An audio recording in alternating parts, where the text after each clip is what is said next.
The alarm didn't scream.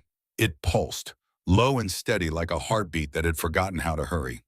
On the radar screen inside the USS Sentinel's Combat Information Center, a single white dot moved across the blue dark of the Pacific with the kind of purpose that made the young petty officer at the console sit up straight and reach for his headset without being told.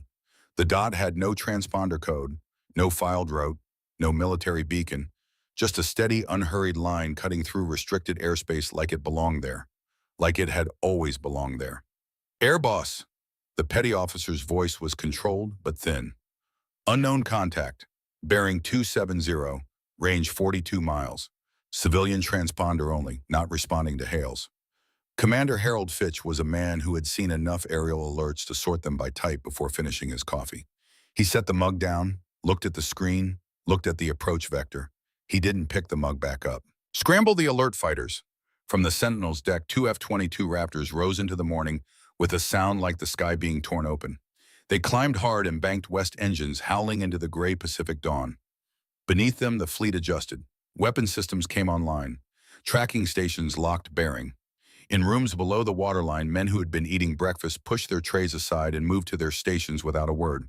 The Sentinel had done this before. Dozens of times. Unidentified aircraft drifting too close. Confused civilian pilots. Occasional provocations from state actors with something to prove.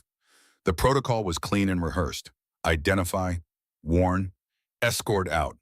Let the Coast Guard handle the paperwork. No one on that ship in that moment believed this contact was any different. They were wrong in a way that none of them had the clearance to fully understand. Her name was Clara Mathis, 43 years old. Former Commander, United States Navy. She had stopped counting the years since she had officially existed on paper. The L-39 Albatross she flew was small and old and entirely unremarkable from the outside. Civilian registration. Repainted twice.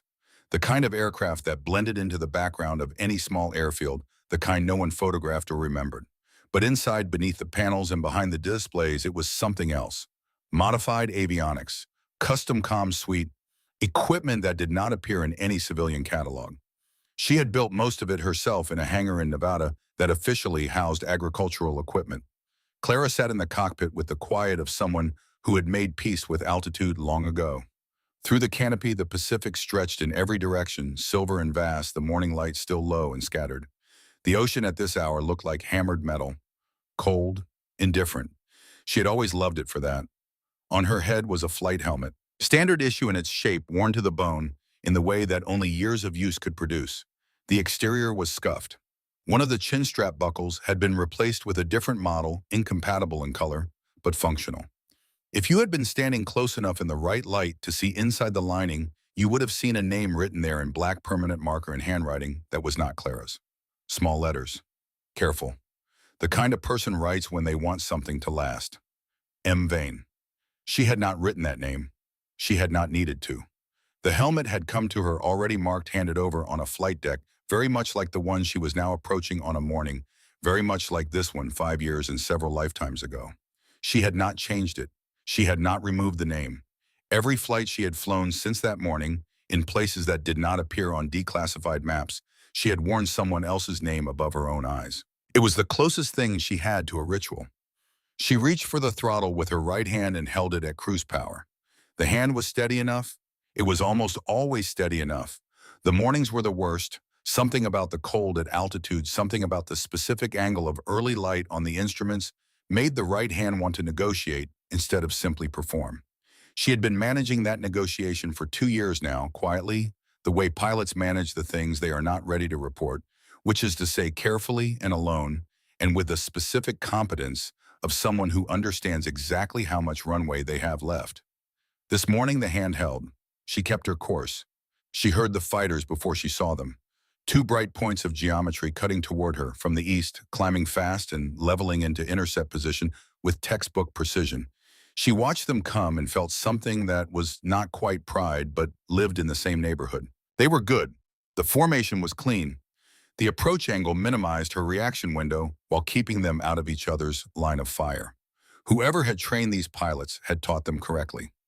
She let them come. She did not alter her course.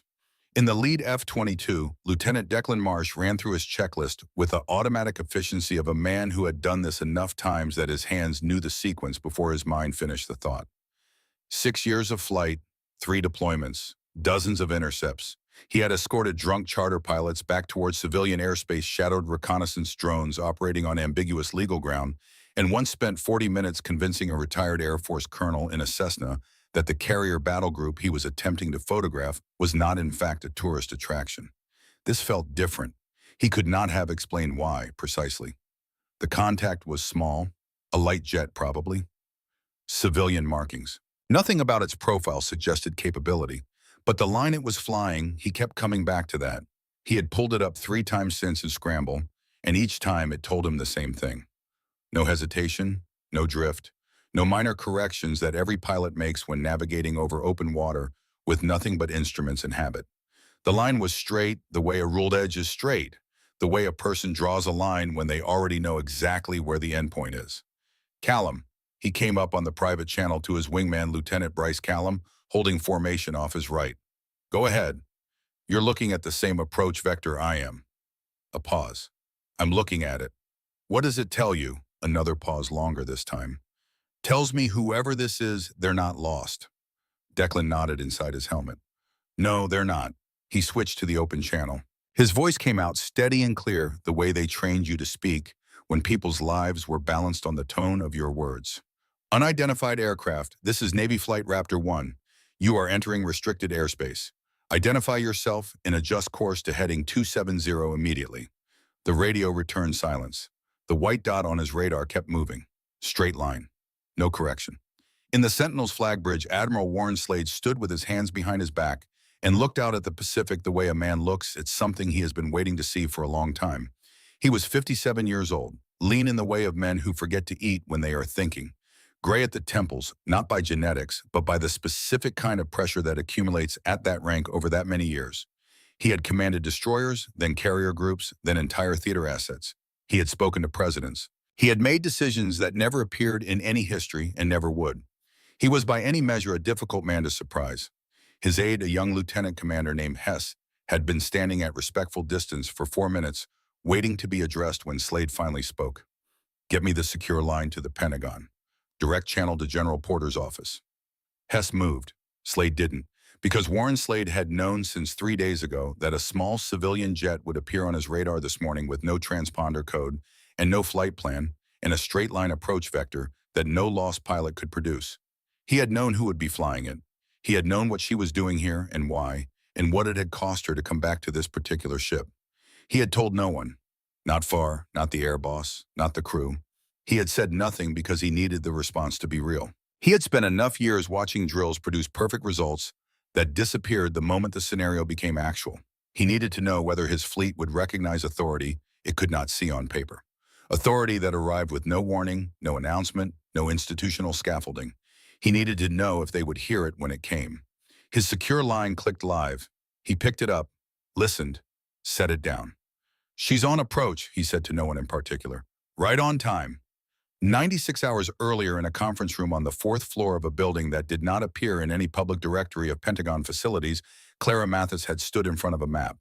The map showed the Pacific Theater, 7 carrier battle groups rendered in clean blue geometry, patrol corridors, threat assessment overlays, the kind of operational picture that requires clearances most people in uniform will never hold. The general across the table slid a manila folder toward her without ceremony. 7 groups, he said. The audit covers all of them eventually. Standard rotation. You pick your starting point. Clara looked at the map. She looked at the 7 points. She did not take long. Her finger came down on the Sentinel's position without hesitation, without a flicker of internal debate visible on her face. Clean and certain the way she did everything. The general looked at where her finger had landed. Any particular reason? Unfinished business, she said. He held her gaze for a moment. Then he nodded once and moved on to the briefing parameters. He was a man who had learned not to ask Clara Mathis to elaborate when she used that tone. What he didn't know was that the Sentinel was the ship Marcus Vane had launched from on his last morning. The ship he had taken off from beside her into airspace they had no business entering with the orders they had been given and the backup they had not been provided. The ship his name was carved into on a wall she had not been back to see in 5 years. She had told herself for most of those 5 years that she was staying away for operational reasons. Clean separation. No trail. The work she was doing required distance from everything she had been before. She had believed that for a while. Then one evening in the Nevada hangar with the albatross half assembled around her and a coffee going cold on a workbench, she had picked up the helmet and looked at the name inside and understood that she was not staying away for operational reasons. She was staying away because going back meant standing in front of that wall. And standing in front of that wall meant admitting in a place where it could not be explained away as a mission parameter that she had carried Marcus Vane home in the only way available to her, and it had not been enough, and she had lived with that every day since, in the particular silence of people who do not speak about the things that have marked them most deeply. The audit was the reason, but the Sentinel was the destination. It had always been the destination. She had just needed the right set of orders to give herself permission. Unidentified aircraft, this is your second warning. Declan's voice came through with a harder edge, now calibrated and controlled, but carrying the weight of the clock. You have 60 seconds to comply. Adjust course to heading 270, or you will be considered a threat to this battle group. In the Combat Information Center, Fitch was running out of patience in the methodical way of experienced men. Not emotional, procedural. He had moved through the checklist. The contact had not responded. The contact had not altered course. By definition, this was a threat. Raptor 1, if she doesn't respond in 30 seconds, you are cleared to fire a warning shot across the bow. Callum's voice came back on the private channel. Marsh, you thinking what I'm thinking? Civilian with a death wish, Declan said. Either that or someone who genuinely doesn't care about the 60 seconds. Declan looked at the dot on his screen. Still moving, still straight, still not turning. There was something about the steadiness of it that sat wrong in his chest like a note played slightly off key that you couldn't identify until it stopped. He had been in this situation enough times to know how pilots under threat respond. They adjust. Even the ones trying to appear calm, they adjust. The hands move. The course shifts by a degree or two. The body's self-preservation instinct overrides the intention. This one wasn't adjusting. This one wasn't adjusting because this one was not afraid. He keyed the open channel one last time. Final warning, unidentified aircraft. You have 30 seconds to comply. This is not a simulation. Identify yourself and alter course now. The Pacific held its breath, and then the radio opened. The voice that came through it was not loud. It was not urgent. It carried no edge of fear, no performance of authority. It was simply present, the way a compass needle is present when it finds north. Not dramatic, not trying, just pointing.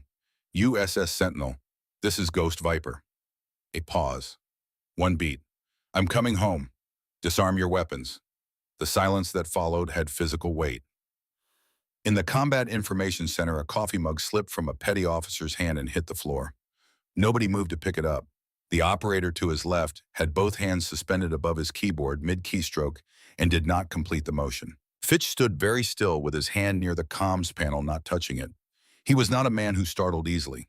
He had 31 years of naval service. He did not trust his voice right now. In the F-22, Declan Marsh heard the words and felt something he had never felt in the cockpit before. A moment of complete cognitive arrest.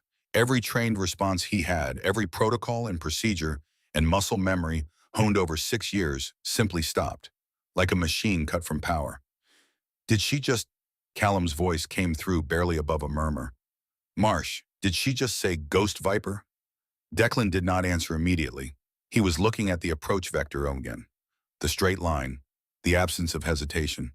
The flight path drawn by someone who did not need to locate the carrier because they already knew with total precision where it was. Someone who had approached this carrier before, many times. She said Ghost Viper, he confirmed. His voice came out quieter than he intended. That's not real, Callum said. Marsh, that's a legend. That's a story the Top Gun instructors tell when they want to describe something that shouldn't be possible. Raptor 1. Admiral Slade's voice came through on the command channel, and every other sound on the frequency ceased instantly. Not because the Admiral had raised his voice, because he hadn't. He spoke with the specific quiet of a man who had been waiting for this moment and had prepared exactly what he would say. Cease all defensive posture. I repeat, power down all weapon systems directed at the inbound contact. Raptor flight, your orders have changed. You are now escort. Honor guard formation. The CIC absorbed this in silence. Fitch found his voice. Admiral, she's listed as a civilian contact. No military beacon, no Captain Fitch. A pause so slight it was nearly imperceptible. That aircraft is operating under clearance levels that are not visible in your system. Follow the order. Declan was already adjusting his formation. He pulled the F-22 back and out, repositioning from intercept posture to escort, matching the Albatross's speed and holding station off her left wing. Through his canopy, he could finally see her clearly, the small jet salt gray and worn at the edges, flying with the ease of something that had been doing this for a very long time. He keyed his radio. His voice came out with a formality he hadn't planned, something instinctive. Ghost Viper, this is Raptor 1. Your escort is in position. Welcome back. A beat of silence. Then her voice again. Same quality, same stillness. Good intercept, Raptor 1. Your approach vector was tight. Whoever trained you did it right. Declan said nothing for a moment, because something in the way she said it, the precision of it, the specific emphasis on approach vector, made him think she wasn't speaking in generalities. Made him think she knew exactly who had trained him and exactly how, and that she had been the source of at least some of what that training contained. Callum came through on the private channel voice, stripped of the earlier skepticism, carrying something Declan recognized as the same feeling he himself was trying to process. Marsh. Yeah, I think this is real. Yeah, Declan said, I think it is. On the Sentinel's deck, word moved faster than any official announcement could.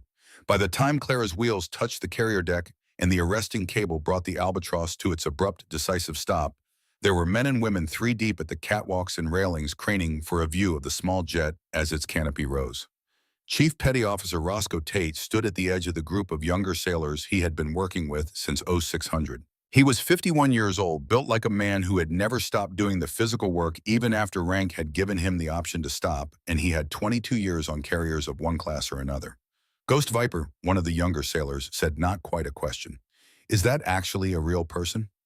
Tate looked at the jet, looked at the figure beginning to emerge from the cockpit. I was stationed at Lemoore when she was active, he said, keeping his voice low in the way of men who understand that some things sound different when they're spoken loudly. Watched her bring in an F-18 that had no hydraulics, no secondary power, and about 40% of its tail structure. Maintenance couldn't explain how it had stayed airborne long enough to reach the deck. He paused. I asked the crew chief afterward. He said he'd seen a lot of pilots. He said she was something else. Like what? Tate thought about it. Like someone who had made a deal with the physics, he said, and the physics had agreed. Captain Gideon Farr approached the jet at the head of a small honor guard, a protocol communicated from the flag bridge with a brevity that left no room for questions. Farr was a deliberate man, careful with his words and his authority, and the order had surprised him. But Slade's orders generally surprised him, and they generally turned out to have reasons that became clear in time. Clara dropped from the cockpit to the deck. She was not tall. She moved without ceremony, the helmet coming off in one practiced motion, tucking under her left arm. Her flight suit was plain. Her expression was the expression of someone who has been traveling for a long time and has finally reached the place they set out for and is allowing themselves for just a moment the simple fact of arrival. Farr stopped in front of her, extended his hand. Commander Mathis, welcome back aboard. The Admiral sends his regards. Captain Farr, she shook his hand once clean. Permission to walk my own approach to the Admiral. Granted, the crew has been informed you're conducting an audit of fleet readiness. Full access has been authorized. Thank you, she said it quietly. She was already looking past him at the ship. At the lines of it, the geometry, the particular way the light moved across steel at this hour on this ocean. She put the helmet back on her head, adjusted it once, and walked across the deck toward the island. Declan climbed down from his F-22 and stood for a moment watching her go. Callum came up beside him. Neither of them spoke right away. Around them, the quiet energy of a ship that had processed something it didn't fully understand was beginning. Ready rooms buzzing. Corridors carrying the weight of whispered names.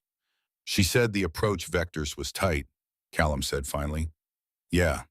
And that whoever trained me did it right. Yeah. Callum was quiet for a moment. My instructor at Top Gun, Commander Vane. He talks about Ghost Vipers sometimes. Not by name, just as a reference, like a standard. Like at this level, this is what the edge looks like. He's paused. I always thought it was a teaching device. Something composite, built from several real people. Declan watched Clara Mathis disappear through a hatch in the island. Apparently not, he said. He thought about the approach vector. The straight line. the absolute absence of hesitation in a flight path that had covered 40 miles of open ocean directly into the most heavily defended airspace in the Pacific Fleet. He had been flying for 6 years. He had spent those years learning genuinely, learning from men who were excellent at this work. He had believed in the way that people believe things they haven't yet had reason to question, that he had a reasonably accurate picture of what the best low would like. He was recalibrating. His instructor at Top Gun had a name, Commander Elliot Vane, a man who taught with the specific intensity of someone who had a personal stake in whether his students survived. A man who had never in Declan's experience spoken easily about his past, who had once said after a late-night debrief with the lights low and the room nearly empty, that he had a brother who flew. Past tense. Declan had not asked. He thought about it now, and he didn't know why it felt connected. He just knew that it did. Above the Pacific, the morning light had burned through the last of the haze.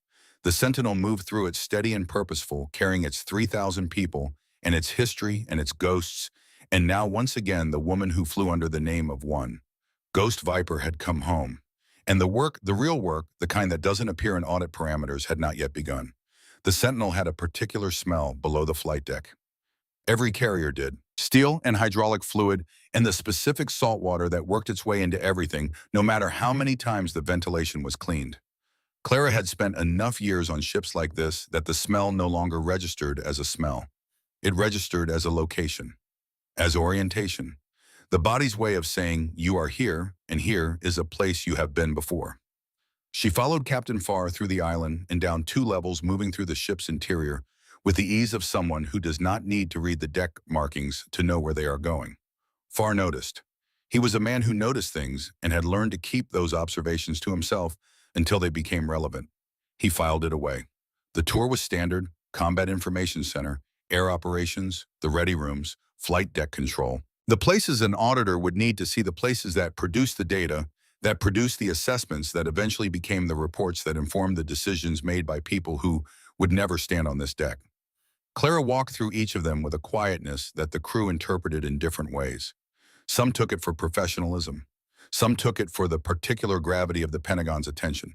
A few of the older hands took it for something they could not name precisely, but recognized by instinct, the way you recognize a species of weather before it fully arrives. She asked clean questions. She made notes in a small field notebook with a pen that had seen better years. She did not perform the role of auditor. She simply was one, which is a different thing entirely. But she was also doing something else at the same time in the same moments with the same stillness. She was reading the ship, not its systems, its people. The way a corridor fills with slightly different energy when someone in authority passes through it. The way a crew's collective posture tells you whether they trust each other. The small calibrations of deference and ease that reveal to anyone trained to look the actual lines of command beneath the official ones. What she found on the Sentinel was a ship that worked, genuinely worked. Not in the performed way of units preparing for inspection, but in the actual way of people who had been doing this long enough and well enough that the performance and the reality had become the same thing. And she recognized with a precision that was almost uncomfortable why. It was in the radar integration. In the adaptive strike protocols layered into the CIC's response matrices. In the communications routing that cut alert time by a margin she had once calculated on a yellow legal pad in a different life. In the intercept approach, vectors that Declan Marsh had used this morning, which were not the standard vectors from the manual she had been trained on, but the modified version she had proposed in a memo she had written 7 years ago, in the margins of a simulation debrief, half convinced that no one would read it. Someone had read it.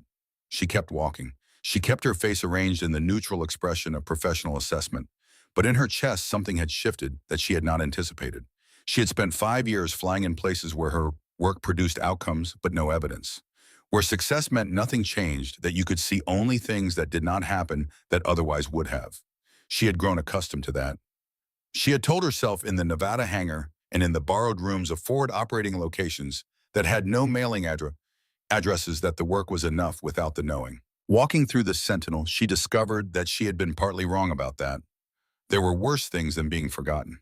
But there were also things that being forgotten cost you that you didn't fully account for until you walked back into the room where your ideas had taken root without your name attached to them and found them alive and functional and better than you'd left them. She had not expected to feel this. She kept walking. The memorial wall was in a corridor off the main passageway on the second deck between the entrance to the ship's library and a set of hatches that led toward the engineering spaces. It was not in any of the official tour stops Far had mapped for her. She found it the way she had known she would find it, by knowing where to look, by understanding how carriers position these things, by 5 years of carrying its location in her memory, like a stone in a pocket that you stop noticing until you reach in and find it again. Far had stepped away to manage a crew matter. Clara was momentarily alone in the corridor. She stopped. The wall was brass and steel. Names in ordered rows, each one with a date and a classification designation. Most of the entries bore full details. Theater of action, mission type. Some of the older ones had been updated as records were declassified. The original sparse entries expanded over time as the reasons behind them became safe to acknowledge. She did not read it from the top. She went directly to where she knew she was going, the way you go directly to a page you have memorized without intending to. Lieutenant Marcus Vane. The name sat in the third row from the bottom on the right panel. The date beside it was 5 years and 3 months ago. Below the date, in the standardized font of official records, a designation that the Navy uses when the full truth of a thing cannot be publicly committed to metal cause classified. Clara stood in front of it for a long time. The corridor was empty. The ventilation moved the air in its slow, mechanical rhythm. Somewhere deep in the ship, a hatch opened and closed. She did not touch the wall. She stood with her arms at her sides and her helmet tucked under her left arm, the name M. Vane pressed against her ribs where the lining rested against her flight suit. She had known this moment was coming. She had been building toward it deliberately for 96 hours. She had thought in the way that people think about difficult things at a distance, that she had prepared for it adequately. That preparation was a form of armor. She discovered now that it was not. "You knew him, ma'am?" The voice came from behind her, quiet and without edge, in the way of a man who understood the difference between a question and a statement and had chosen the latter deliberately. She had heard Chief Tate's footsteps approaching, but she had not turned. She turned now. He was standing at a respectful distance, wearing the specific expression of someone who has stood in front of this wall himself and knows what it asks of you. "He flew my wing," Clara said. Tate nodded. He did not ask anything else. He had been in the Navy long enough to know that some answers are complete when they are simple, and that pressing further is a way of taking something that belongs to someone else. They stood there together for a moment in the corridor, in the kind of shared silence that requires neither explanation nor apology. Then Clara said, "How long have you been on the Sentinel?" 3 years, ma'am, this tour. And before that, Nimitz, Eisenhower, a stint at Lemoore between deployments." He paused. "I was at Lemoore during your last active assignment." "I remember the landing," she said. "So do I," he said. "So does every maintenance tech who was on deck that morning." He said it without theater, just as a fact. The kind of fact that has been carried for years and set down once in the right company. Clara looked back at the wall for a moment. Then she adjusted the helmet under her arm and turned back toward the passageway. "Thank you, Chief." "Welcome back, ma'am," he said. "We're glad you're here." She walked back toward the tour route. Her free hand at her side was closed into a fist. Not in anger, in the particular grip of someone holding something they have carried a long time and are not yet ready to set down. The audit took the better part of 2 days. Clara moved through the Sentinel's departments with the methodical patience of someone who has done this before and understands that rushing produces the same result as not doing it at all. She reviewed the intercept protocols. She assessed the radar integration systems. She evaluated the communication routing, the threat response matrices, the pilot readiness records, the maintenance logs that told the real story of a ship's operational health in the accumulated language of parts replaced and hours logged and problems caught before they became catastrophes. The systems were good, more than good. They were in several specific areas the best she had evaluated in 7 years of informal and formal assessments. She noted this without satisfaction because satisfaction was not the emotion it produced in her.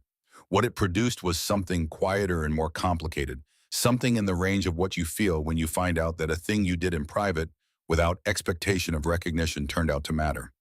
Admiral Slade walked with her through several of the assessments. He did not crowd her work. He answered her questions directly and completely, and he did not attempt to manage her conclusions, which she appreciated more than the directness. On the second afternoon, standing in the Combat Information Center, she looked up from a display. The communications routing, the alert path reduction, who built the current architecture? Slade looked at the display. It was a collective effort, over about 3 years. Based on what source framework? A pause. A recommendations memo, written during a simulation debrief about 7 years ago. How did you get it? The memo was informal. I never submitted it through official channels. No, he said, but you gave it to someone who gave it to someone who gave it to me. He let that sit for a moment. It took 4 years to get the funding authorized, but we got there. Clara turned back to the display. She did not say anything. Slade said quietly, "This ship runs on ideas that have your fingerprints on them, Commander. Every department you've walked through today, most of what you've assessed as strong." He paused. "That's not an accident, and it's not nothing." Clara made a note in her field notebook. Her handwriting was small and even. "No," she said, "it's not nothing." She signed the audit report that evening. Her right hand resting on the terminal edge afterward held a stillness that cost her something. 2 years ago, it had not cost anything. The cost was rising slowly the way all honest debts rise when you have been deferring them long enough. She knew what it meant. She had always known what it meant. She had simply not yet found the right conditions for the reckoning. She closed the terminal, stood up, and went to find Admiral Slade. The hangar bay was quiet after 2100. The day shift crews had rotated out, the aircraft settled into their overnight configurations, and the massive space had taken on the specific piece of a working place at rest. Overhead lights ran at reduced power, casting long shadows between the parked jets. Slade found her standing near the port side, looking out through one of the bay doors at the dark water. He pulled 2 metal folding chairs from a stack against the bulkhead, set them facing the open door, and sat in one. After a moment, Clara sat in the other. Outside, the carrier moved through the Pacific without hurry. 3,000 feet below the keel, the ocean went on in all directions without requiring anything of anyone. "I didn't tell them you were coming," Slade said finally. He said it without preface, picking up the middle of a conversation they hadn't officially started. Clara looked at the dark water. "I know. Not far, not the air boss, not the crew." He rested his forearms on his knees. "I needed the response to be real. I've watched too many drills produce perfect results that vanish the moment it's actual. I needed to know whether this fleet would recognize authority it couldn't see on a roster. Whether they'd hear it when it came." "Sure," Clara said. "And you heard the deck when you landed." She had. She had heard the particular sound a ship makes when 3,000 people are paying attention to the same thing at the same time, when collective awareness focuses like light through a lens. She had heard it, and she had not allowed herself to look at it directly, because looking at it directly would have required her to feel something she was not ready to feel in front of anyone. "It wasn't for me," she said. "Some of it was for the legend. I know that. Legends do work, but the legend is built from the actual, from the things you actually did. You don't get to separate them and keep only the uncomfortable half." Clara did not answer. Slade looked at the water. "Marcus would have been proud of this ship," he said. He said it plainly, without embellishment, the way you say the name of someone who has been dead long enough that saying the name is no longer an act of ceremony, but just an act of accuracy. The name hit Clara the way it always hit her. Not with shock, because shock requires surprise, with the specific impact of a thing you are always braced for and are still never quite ready for. She did not speak for a long moment. "He would have found something to complain about," she said. Slade made a sound that was almost a laugh. "He would have. The comms routing in Section 4, the redundancy overlap. He would have been on that for a week." "He was thorough," Slade said. "He was relentless," Clara said. "There's a difference." And for a moment, in the quiet of the hangar bay, with the dark water moving outside, something eased in her. Not resolved, not finished, just eased the way a long-held muscle releases, not because the work is done, but because it has been held long enough that the body negotiates a temporary mercy. She had not spoken about Marcus with anyone, not in 5 years, not in a way that allowed him to be a person rather than a classified designation. She had spoken around him. She had carried his name on her helmet, in his absence in her chest, and she had not spoken about him. She looked at the water. She let the moment be what it was. Slade stood eventually and picked up his chair. He looked at her for a moment in the reduced light. "Whatever you came here to finish," he said, "take the time it needs." He set the chair back against the bulkhead. "That's not a statement about the audit timeline. The audit timeline is the audit timeline." He paused. "I mean the other thing." He walked back toward the island and left her with the water and the open door and the dark. The next morning came in clear and hard, the Pacific light without mercy, the kind of morning that strips away everything soft and leaves only the actual shape of things. Clara had slept for 4 hours on a bunk in the guest officer quarters, which was 3 more hours than she had slept the night before she flew in. She was standing near the forward elevator, watching a maintenance crew work through a pre-flight inspection on one of the Raptors when she heard footsteps behind her and knew from their pace and weight that it was Declan Marsh. He had been working up to this for a day. She had watched him in the peripheral way she watched everything, trying to find the angle of approach to a conversation he had decided he needed to have, but hadn't yet determined how to start.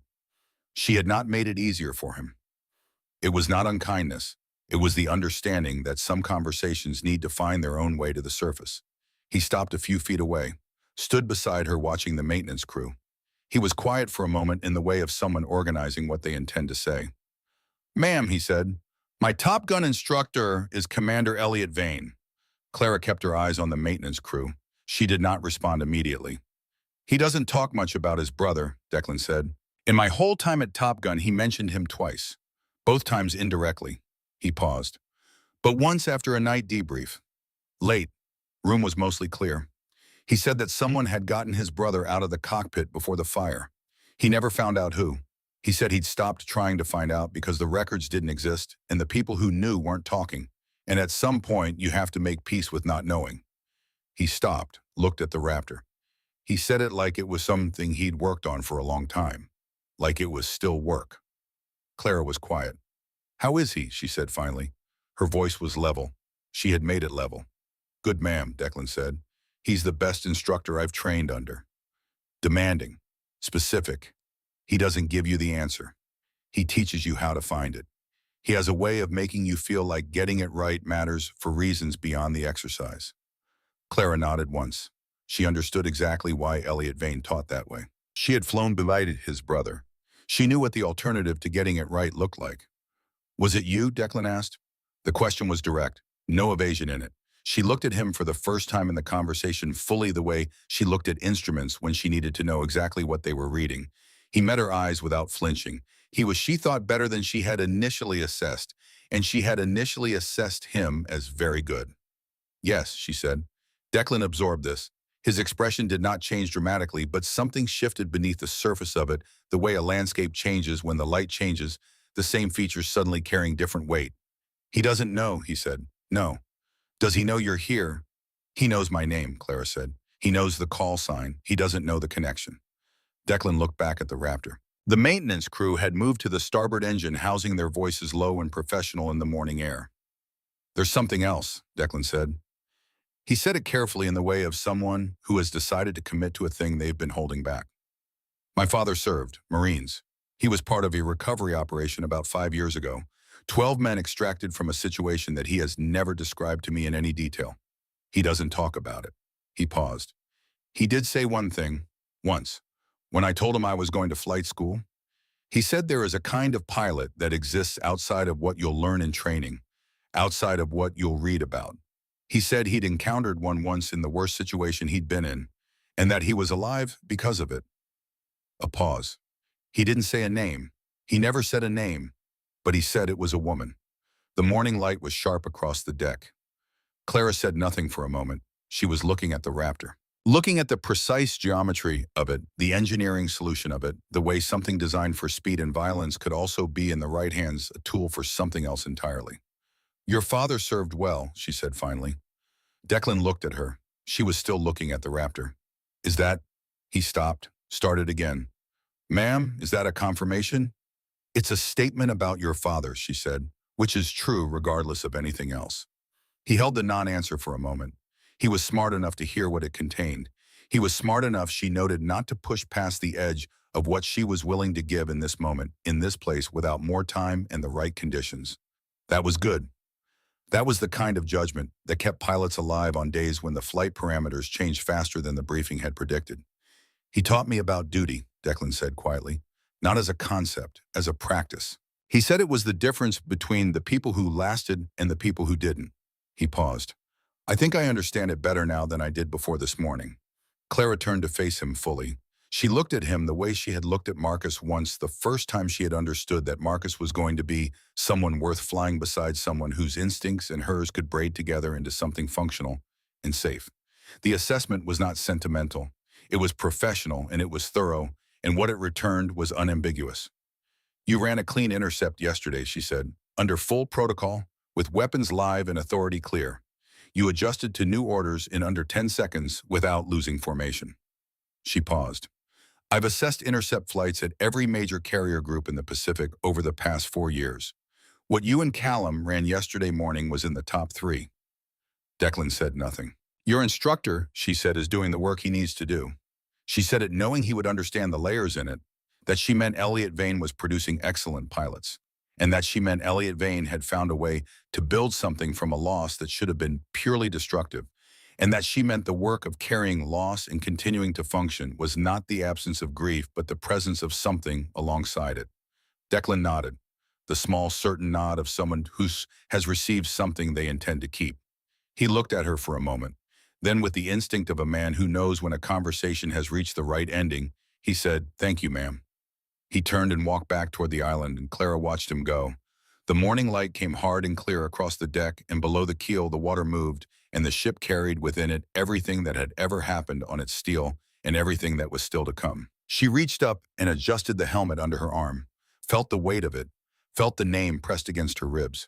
She stood there for a moment in the morning light alone on the deck with the ocean all around her and the ship beneath her feet and the knowledge sitting quiet and complete in her chest that the conversation she had just had with Declan Marsh was not the end of something. It was the last thing before the beginning of the end.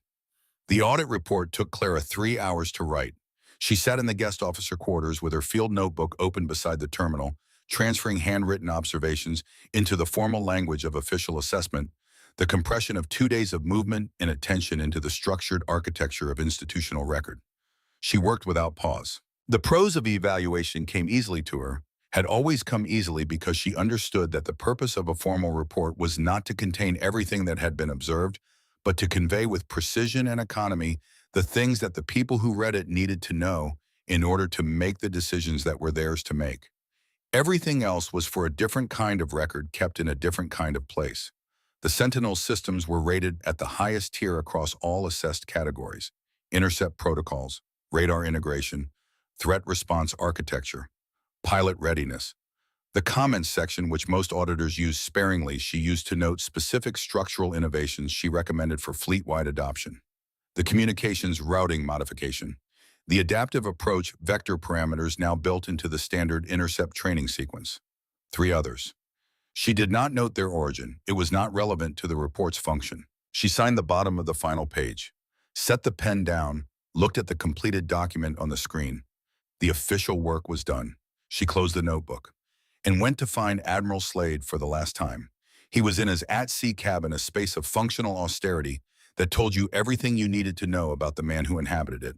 A desk, a bunk, one-frame photograph facing the bulkhead turned so its subject was private. Charts on the fold-down table. A coffee maker that looked like it had been in continuous operation since the previous decade. He poured her a cup without asking. She took it. They sat at the fold-down table, the charts pushed to one side. The ship moved beneath them. The afternoon light came through the small porthole at a low angle. "The report is filed," she said. "I saw it come through." He wrapped both hands around his own cup. Highest tier across every category. "It earned it." "I know." He looked at his cup. "Thank you for saying it plainly." A silence settled between them, comfortable in the way of people who have already said the harder things. The coffee maker clicked and settled. Somewhere outside, a flight deck evolution was underway, its sounds moving through the ship's steel in the muffled, attenuated way that everything moves through a carrier's structure. Clara set her cup down. She looked at it for a moment. Then she looked up at Slade with the expression of someone who has been carrying a weight for a long time and has arrived at the place where putting it down is the only remaining option. "I need to tell you something about Marcus," she said. Slade was still. He had been still in the way of someone who has been waiting for a door to open. "What he did in the last 3 days," she said. "What actually happened. Not the classified designation on the wall." She paused. "The actual thing." "Clara," he said carefully, "you don't have to." "I know I don't have to. That's not the reason I'm doing it." He waited. She looked at the porthole, at the thin strip of ocean visible through it. "We pulled him out of the aircraft," she said. "The aircraft was on fire. We were in a location that does not appear in any official record of U.S. military presence, which is why the designation on the wall says what it says. We got him out. He was alive." She stopped for a moment, not for effect, for the functional reason that the next part required a different kind of breath. There was a field hospital, 8 minutes by air, not on any map that the public has ever seen, and not on most maps that the military has seen. He was there for 3 days. Slade said nothing. I was there for 3 days, Clara said. The mission was still active. Operationally, I was not supposed to be there. I was supposed to be somewhere else, doing something else, and the fact that I was not was a deviation from mission parameters that I made unilaterally and have never formally reported. She paused. No one has ever asked. The ship moved. The light through the porthole shifted by a small degree. He was conscious for most of the first 2 days, she said. He was in pain, but he was conscious, and he was in the way that Marcus was almost intolerably himself. He complained about the field hospital's coffee. He ran through checklist procedures out loud when he was having trouble sleeping, like a prayer in a language that only made sense at altitude. She stopped, looked at her cup again. On the 3rd day, he asked about Elliot. Slade closed his eyes briefly. He asked if Elliot knew, she said. I told him Elliot was fine, that Elliot was at Top Gun, that the students there were going to have a difficult year because of him. She paused again. I don't know if Marcus knew what I wasn't saying. I think he probably did. He was not a man who missed the shape of a silence. She looked at the porthole. He said, tell him I was good at the joke. That was what he said. Tell him I was good at the joke. And then he asked me to take his helmet. The cabin was very quiet. Elliot doesn't know any of this, she said. He knows his brother didn't come back. He knows the records are classified. He has spent 5 years in a version of not knowing that is worse than the actual truth, because the actual truth contains the specific things I just told you, and those specific things are different from a mission designation on a wall. Slade looked at her for a long time. His face was doing the careful work of a man holding several significant things simultaneously. Why now, he said finally. Because I found out that Elliot Vane trained Declan Marsh, she said. And I found out that Declan Marsh's father was in the group we extracted that day. She paused. Everything I have been carrying has a person attached to it who is still walking around without the full weight of it. That was never sustainable. She looked at Slade. I was waiting for the right conditions. These are the closest I've been in 5 years. And Elliot, he gets it from someone who will carry it to him directly, she said. Not a declassified file, not a bureaucratic summary, a human being at his door with the words that need to be said. She paused. I'll write it down so nothing is lost in the carrying, but the paper is not the point. The person who delivers it is. Slade looked at her. You already know who. Yes, she said. I've known since yesterday morning. A long silence. Slade nodded once. The nod of a man who has understood something and agreed to something and accepted the weight of both without requiring further elaboration. Marcus was good at the job, he said quietly. He was the best I flew beside, Clara said, and I've flown beside the best. She picked up her cup. The coffee had gone cold. She drank it anyway. The situation arose at 0540 the following morning. It came through the CIC on a channel that had been quiet for 2 weeks, a contact profile that the threat assessment matrix flagged immediately and correctly.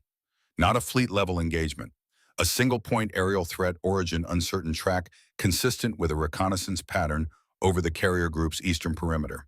The kind of thing that gets resolved in 20 minutes if the right assets are in the air inside the first 10. Clara was in the hangar bay when the alarm sounded. She heard it and moved toward the L-39 the way she always moved toward an aircraft when the call came with the particular quality of motion that years of scramble responses build into a pilot's body at the cellular level. Not thought, just movement, the body already doing what it knows how to do. She climbed the ladder, settled into the seat. Her hands found the startup sequence from muscle memory, the L-39's familiar instrument layout speaking to her in the language of accumulated hours. Outside the deck was coming alive. Day shift crew responding to the alert. Raptors being positioned for launch. She reached for the throttle and stopped. It was not a decision. It arrived as information the way pain that has been managed for a long time eventually arrives not as a message you can choose to ignore, but as a statement of fact. Her right hand on the throttle was not steady. The tremor was small. To anyone watching from outside, it would have been invisible, but she felt it. She had been feeling its early forms for 2 years, managing it with the specific mental negotiation that pilots perform with their own limitations. The negotiation that says, this is manageable, this is within tolerance, this is not the thing that stops me today. Today, it was the thing that stopped her, not the tremor itself, what it represented. She knew with the clarity that comes when you finally stop arguing with In fact, what would happen in a sustained high-G engagement with her right hand unreliable under pressure. She knew it precisely, and what she knew was that she was not the right asset for this mission, and that putting herself into the air this morning would be the act of someone choosing pride over outcome. Marcus had once said to her in the specific way he had of saying things that sounded casual until you thought about them, the hardest call in the air isn't the one you make when you don't have enough information. It's the one you make when you have exactly enough. She had exactly enough. She sat in the cockpit for a moment, both hands on the controls, the engine warm and ready. The deck outside organized and purposeful and waiting. Then she climbed down. She walked across the hangar bay at a pace that did not broadcast urgency. She was not running from something. She was moving toward the next right thing with the particular economy of motion that comes when you have stopped wasting energy on resistance. Declan was at the flight deck briefing station pulling his gear on, running through the situation summary with Callum and the three other pilots in the scramble rotation. He looked up when she approached. His face asked the question before he did. "You're leading this flight," she said. He looked at her directly the way she had looked at him on the deck 2 days ago, the full attention of someone who understands that the moment they are in requires their complete presence. "Ma'am, your threat profile is a single reconnaissance asset, likely unmanned given the pattern, but treated as manned until confirmed otherwise. Your intercept window is 7 minutes from wheels up before it exits the eastern perimeter boundary." She paused. "You know the approach protocols. You helped test them yesterday morning without knowing that's what you were doing." Declan held her gaze. He was processing multiple things simultaneously and doing it quickly. "What's the asset disposition if it's manned?" he asked. "Standard intercept. Escort to the perimeter. You have authorization to issue a warning shot if it does not respond to 3 hails. You do not have authorization for a kill shot without direct flag approval. And flag approval comes from Admiral Slade is in the CIC. He'll be on your channel." Declan nodded. Then he said quietly, separate from the operational exchange they had just conducted. "Are you all right?" Clara looked at him. There was a version of the answer to that question that she had given in different forms for 5 years. It was a functional answer. It served its purpose. She did not give it now. "I have something for you," she said, "after the flight." Something in his face settled. He heard the weight in it, and he did not press it. He turned back to his crew, his voice shifting into the register of command, clean and certain, and carrying the specific authority of someone who has been told in no uncertain terms that the moment is his. "Callum, Holt, Bridger, on me. We're wheels up in 4. Clara stepped back. She watched the crew move with the efficient energy of people who know what they are doing and trust each other to do it. Watched Declan at the center of it, the way he held the space without crowding it, the way authority that is real does not need to announce itself, but simply organizes what is around it. She recognized it. She had seen it from the other side for a long time. She walked to the edge of the deck and watched the Raptors launch. They were gone for 19 minutes. Clara stood at the flight deck observation position for all of it. She tracked the mission on her personal comms unit, listening to the channel without transmitting, hearing Declan run the intercept with the precision she had expected and the adaptability she had hoped for. The contact was unmanned, a reconnaissance drone running a slow surveillance loop on the carrier group's eastern boundary. Declan identified it correctly inside 90 seconds of visual contact, called it accurately to Slade, received authorization for standard protocol, ran the intercept clean. The drone denied its surveillance window, altered course, and departed the operational area without incident. No warning shot required, no escalation. The kind of outcome that looks unremarkable in the after-action report and represents in reality exactly what a well-trained crew operating under a well-calibrated command structure is supposed to produce. The Raptors came back in formation low and level over the carrier's port side before breaking into the landing pattern one by one. Declan came in last. His approach was textbook in the way that only genuine competence produces. Not the textbook of someone performing for an audience. The textbook of someone for whom the correct method has become the natural method because they have practiced it until the two are indistinguishable. He was pulling off his helmet when he saw her across the deck. He walked over directly without the hesitation that had characterized his approach 2 days ago. Whatever had been uncertain in him then had resolved into something cleaner. "Clean intercept," she said. "Drone as you suspected, single asset, no escalation. Your timing on the identification call was good. You didn't rush it, and you didn't wait past the window." "I had a good morning," he said. Then after a pause, "You said you had something for me." Clara reached into the interior pocket of her flight suit and removed a small envelope. Plain white. She had written an address on the back in the same small, careful handwriting that had written Hisham Vane inside a helmet lining many years ago. She held it out. He took it. Commander Elliot Vane's home address, she said. He's between assignments. He'll be there for the next 3 weeks. Declan looked at the envelope without opening it. What's inside? He asked. A letter, she said.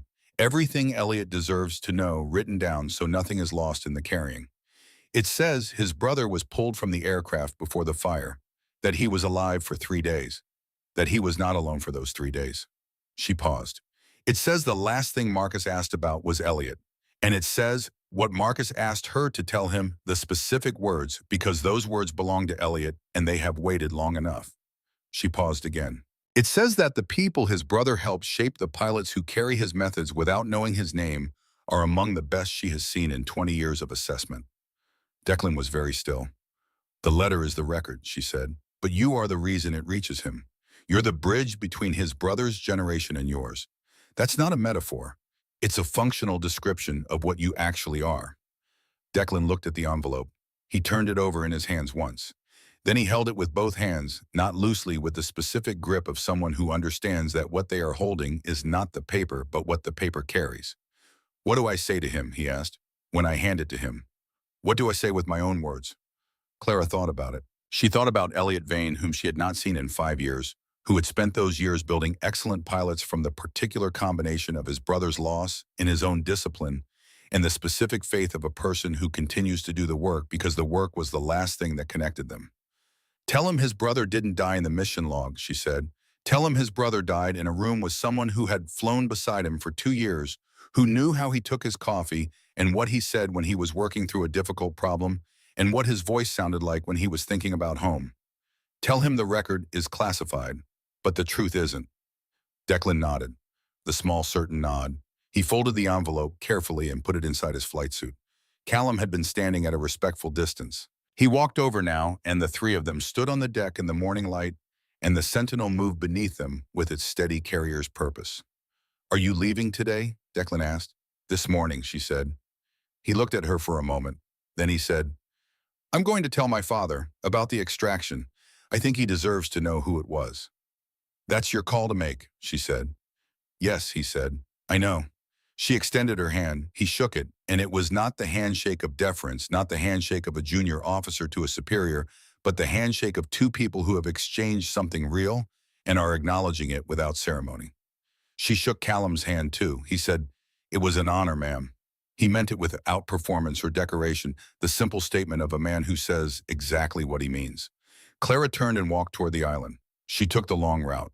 The corridor between the library and the engineering hatches was empty at this hour. The overhead lights ran at their steady fluorescent patience. The memorial wall stood in its brass and steel, carrying its names in the particular silence of things made to outlast the people who made them. She stopped in front of it, looked at the names she had been looking at in one form or another for 5 years. She took the permanent marker from the inner pocket of her flight suit, the same kind Marcus had used years ago on a flight line that no longer existed. She uncapped it. She wrote 4 words in the space beside the classified designation. Small letters. Careful. The kind you write when you want something to last. Not forever, not here, not forgotten. She capped the marker, put it back in her pocket, and walked toward the flight deck without looking back. The aircraft was prepped. She had arranged it with the deck crew at 0430, before the alert, before everything that had followed the alert. The L-39 sat in its position with the patient readiness of something that has been doing this for a long time and expects to continue. Captain Farr was there. Chief Tate stood slightly behind him with 4 younger sailors that Clara recognized from the memorial corridor days ago. Farr's face carried the particular expression of a commanding officer who has been asked to accept things he cannot fully account for and has decided to accept them anyway. Commander Mathis, Farr said. Safe travels. Thank you for the ship, Captain, she said. It's a good one. I know, he said with the straightforward pride of a man who has poured years of his life into a thing and watched it become worthy of that investment. Clara turned to Tate. The chief looked at her with the direct and uncomplicated gaze of a man who has organized a great deal of living into something functional. He said, Come back when you can, ma'am. The door's open. Thank you, Chief. She looked at the younger sailors behind him. They were watching her with the specific attention of people who understand they are in the presence of something that will be significant later in retrospect when they have enough context to know what they saw. She did not give a speech. She simply looked at them, each one for a moment, the way she looked at things she intended to remember. Then she climbed the ladder. In the cockpit, she ran through the startup sequence. The instruments came alive in their ordered way. Green, green, green. The engine woke with its familiar low complaint and settled into its working rhythm. She reached for the helmet on the seat beside her, picked it up.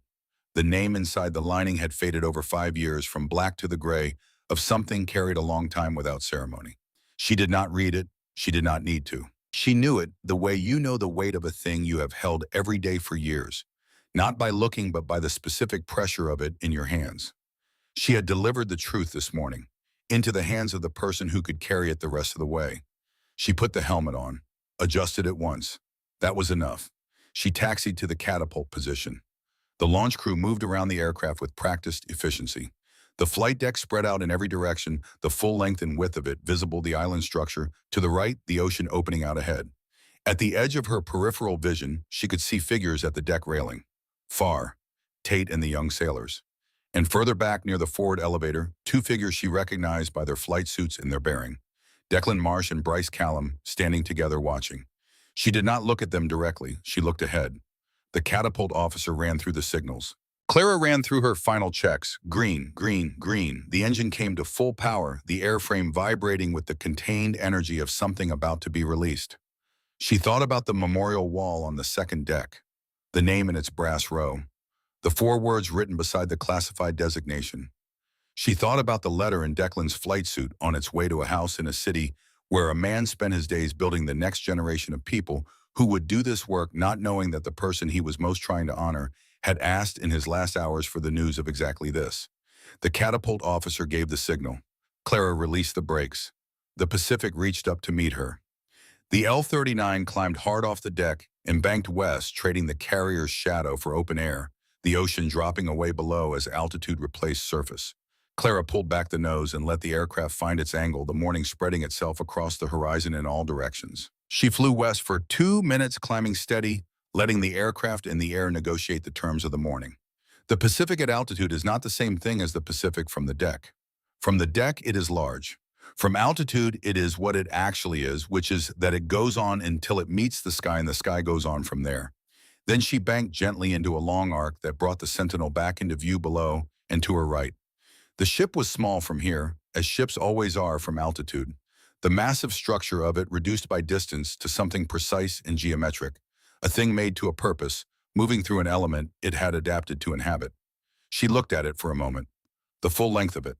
The flight deck, the island, the white line of its wake cut into the dark water. 3,000 people in the metal and steel of it running the systems, keeping the ship alive, doing the 10,000 ordinary things that a warship requires to remain a warship. She thought about what Slade had said in the hangar bay. This ship runs on ideas that have your fingerprints on them. She had not known how to receive that when he said it.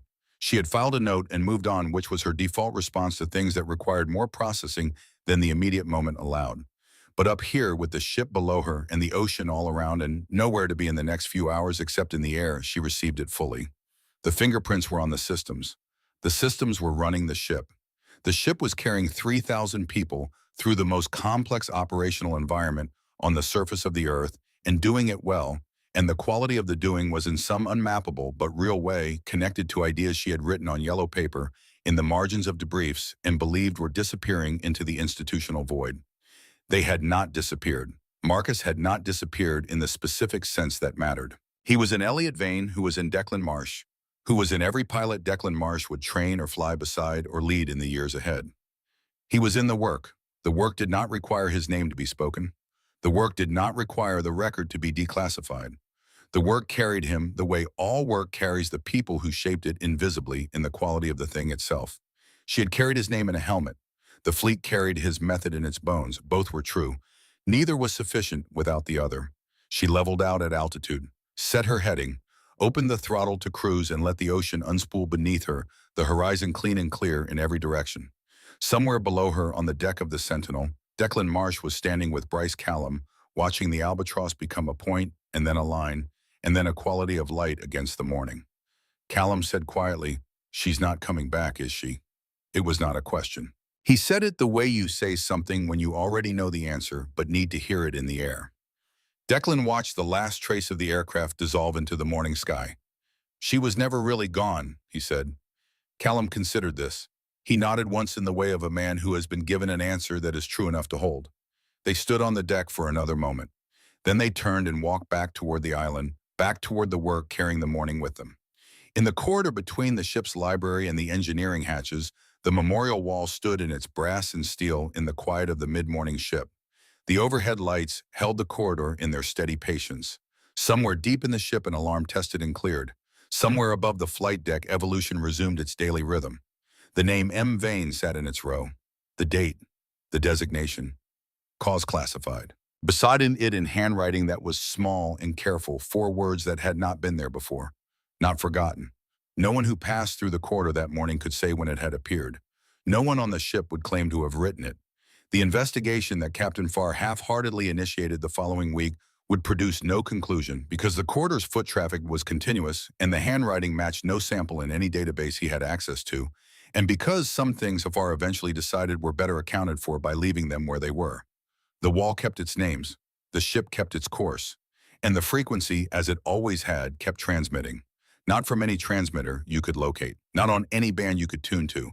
From the work itself, from the systems and the protocols and the approach vectors and the 10,000 invisible decisions that kept the ship alive and the people in it capable of the thing they were there to do. Some pilots need clearance from the tower. Others are the clearance. And the ones who understand the difference are the ones who, long after their last landing, are still teaching it to everyone who comes after them. The sky does not forget. It simply waits for the next frequency to rise.